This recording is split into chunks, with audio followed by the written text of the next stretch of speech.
पण वेळा नवरे बदलले आणि तिथल्या राष्ट्राध्यक्षानं तिचा बहुमान केला की धन्य माता पिता 53 नवरे करणार मी।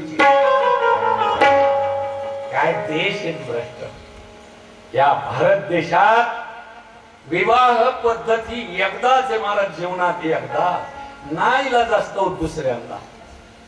मुलबाळ झालं नाही, नाईलाज झाला तरच दुसऱ्यांदा, नाहीतर या पवित्र देशात विवाह मंगल आहे आणि एकदाच एकदाच। किती पवित्र देश आहे सांगू तुम्हाला। एखाद्या माता भगिनीचं जर करंट कपाळ असेल बिचारीचं, वयाच्या 20-25 एखादं मुलबाळ होऊन मालक निघून गेलेले असतील, त्यांना आईलाज असतो अशी कौशल्या एका बाळावर आयुष्यभर पांढरं कपाळ घेऊन जगती। म्हणून भारत माता की जय। भारत देशाला माता म्हटलेलं आहे, माता। इतका पवित्र देश असल्यामुळं या देशात परमात्माने अवतार घेण्याचा विचार केला। देश पवित्र, ते नगरही पवित्र। तत्वार्थ रामायणात नवरेजी महाराजांनी अयोध्या शब्दाची व्याख्या मोठी गोड केली। ते म्हणतात, जहां युद्ध नहीं वही अयोध्या है। ज्या नगरीत भांडण नाही, ज्या नगरीत तक्रार नाही, ज्या नगरीत हेवा दावा काहीच नाही, तेथे दुष्ट गुण ना मिळे।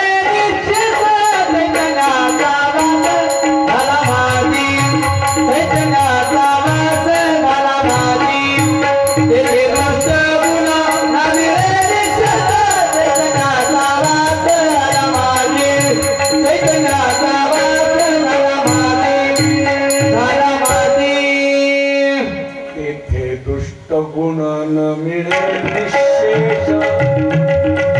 निशेष शब्दाचा अर्थ यत्किंचित सुद्धा, नसभर सुद्धा ज्या नगरीत दुष्ट गुणाचा माणूस आढळणार नाही अशी नगरी आहे अयोध्या।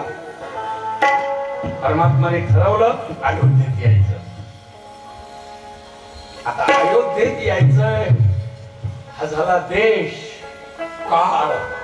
काल ठरला उत्तम हा चैत्र मास ऋतू, वसंताचा दिवस, वसंत ऋतूचं आगमन, चैत्र महिना आणि चैत्र शुद्ध नवमीला परमात्माने येण्याचं ठरवलंय।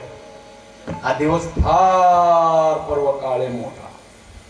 पर्व विशेष भागवत दर्शन, नरसिंह जयंती, रामनवमी, वामन जयंती, जन्माष्टमी, उत्तमोत्तमी, शिवरात्र, हे 5 पर्व काळ आहे। एक पर्व काळ म्हणजे रामनवमी आहे। त्या रामनवमीला येण्याचं खरं देश काळ।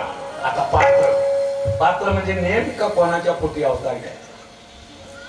सज्जन मायबापांनो, ब्रह्मदेवाने ज्या वेळेला सृष्टी निर्माण केली त्यावेळेला मूळ पुरुष, पहिला पुरुष निर्माण केला, त्याचं नाव आहे मनु। मनु पासूनच आपण आहोत, म्हणून आपल्याला मानव अशी उपाधी। आपण कोण आहे? मानव। मनुचे वंशज आहेत म्हणूनच मानव। मूळ पुरुष निर्माण केला ब्रह्मदेवाने पहिला, तो मनु। आणि पहिली स्त्री निर्माण केली, तिचं नाव शतरूपा। या मनु आणि शतरूपाने शेकडो जन्म घेतले आणि एकच संकल्प मनात केला की जगाचा बाप आमचा बाळ होऊन मांडीवर खेळला पाहिजे। त्याच्यासाठी इतकं पुण्य केलं, जन्मजन्मी जन्मोजन्मी।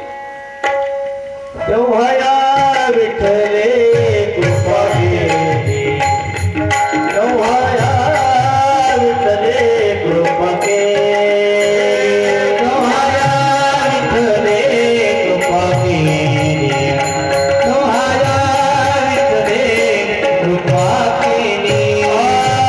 जन्मोजन्मी आम्ही बहु पुण्य केले, देवया विठ्ठले कृपा केली, देवया विठ्ठले